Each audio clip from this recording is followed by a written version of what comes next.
An alternative view of supercharging.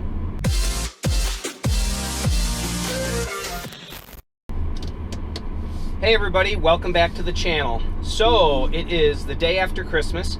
It is actually our wedding anniversary, our 27th anniversary. My advice to any of you guys that are engaged, don't get married the day after Christmas.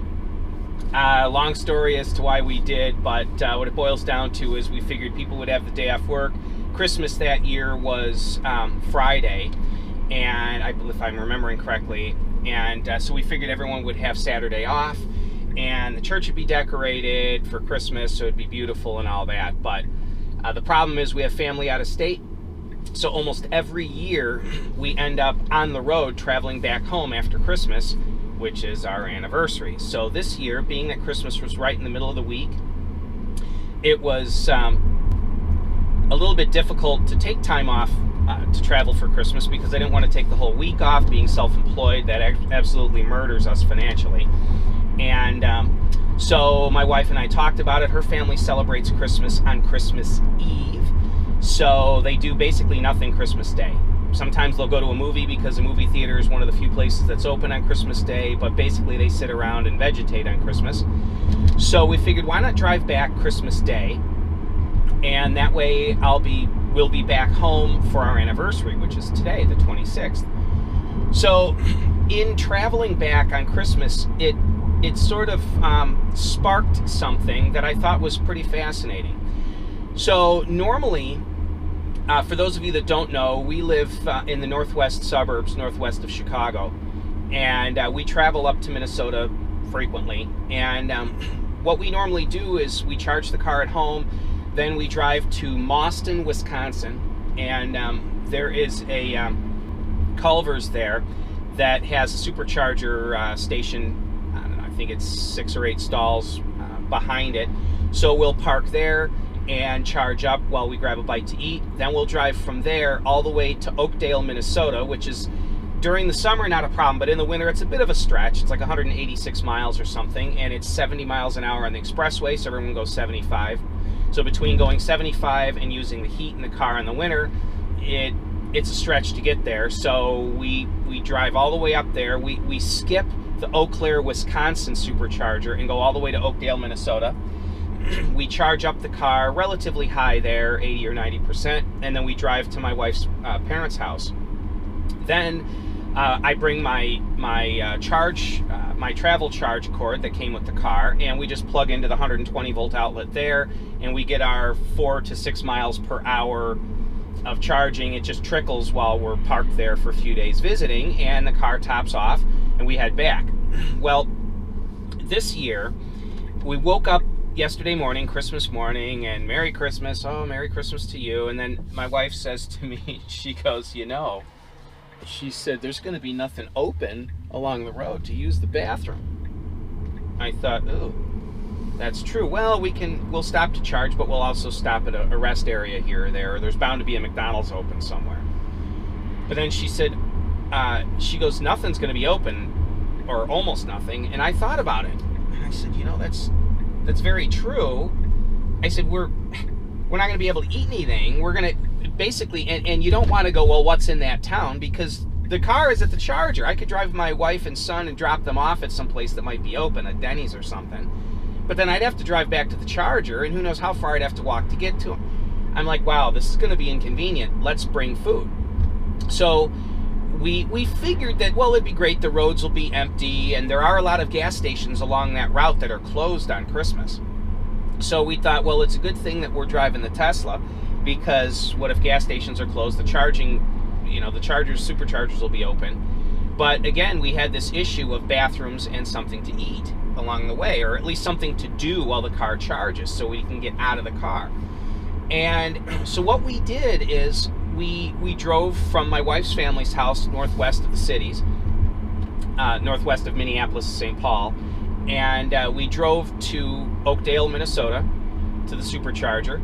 We plugged the car in and we used a bathroom. There was a gas station about a half mile away that was the closest place that was open. So we used the bathroom there. We walked back to the car, and it wasn't fully charged enough to get down to Mauston.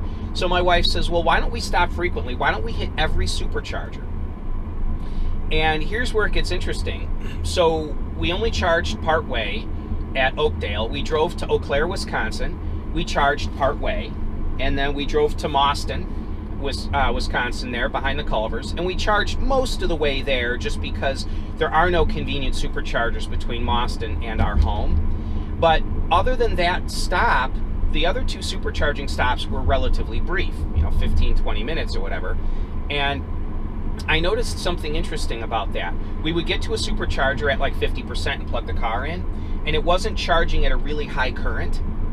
And also it didn't supercharge very long, so the battery didn't get really hot. I recently did a video. If you're new to the channel, go back over my last couple videos and look for the one about the hot battery. When you supercharge this car, the car heats up the battery, and the act of supercharging heats it up even further to where the battery, I actually got a picture of it, the battery at one point had reached, I think it was 132 degrees Fahrenheit, and that's not good for the battery. Well, I noticed stopping more frequently and supercharging for smaller bits kept the temperature of the battery down. And it required more frequent stopping, but honestly, I don't know that it delayed our trip enough to really matter.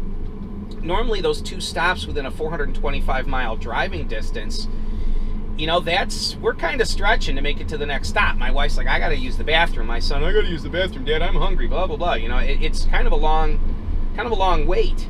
So I think we're going to do more frequent, shorter supercharging from here on out, rather than just going, well, how far can we stretch? What's the very furthest away supercharger we can still make it to? I felt like when we would do that, I felt like Amelia Earhart having to make it to Howland Island to fuel up. I mean, it was like a Hail Mary pass. And there are times that I'll get a thing come up on the screen that'll say, decrease speed to make it to your charger. And it gets a little sketchy sometimes when you try to stretch it all the way to that stop. That's where range anxiety kicks in.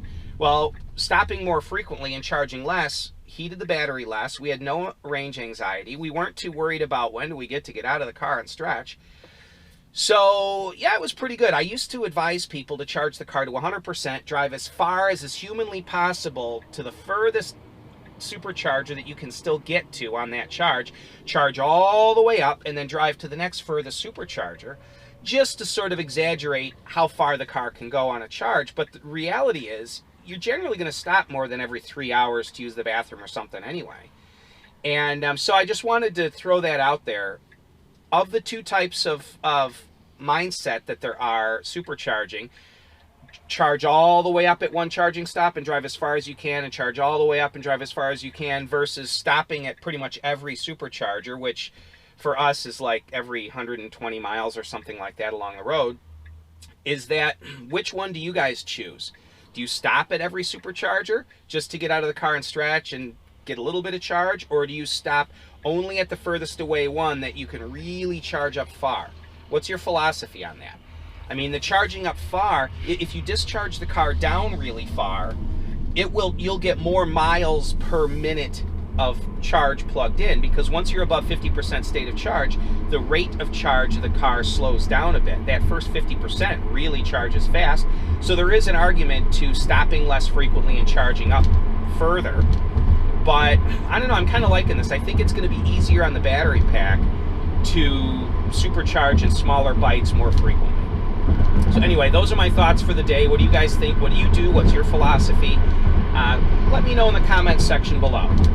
So anyway, thanks a lot, guys. Hope you had a good Christmas. I'm looking forward to New Year's. I enjoy New Year's because we don't go out of town for it. I just take New Year's Day off.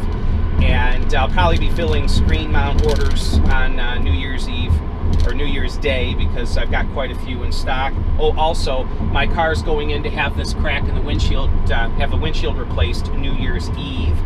So I don't know if they're going to be giving me a loaner car to leave my car there, or if I'm just supposed to sit and wait for a few hours. I have to find that out from them. So anyway, thanks for tuning in, guys. And my wife and I are getting closer to, we're pretty sure we've picked out the next EV that we'll be buying for the family. It'll be a used EV, something in the between $10,000 and $20,000 range, and something my wife can use daily and I can get some video content out of. So be looking for that. And I have no plans to get rid of the Tesla, so don't worry about that. Anyway, thanks a lot, guys. Have yourselves a great day. Bye-bye now.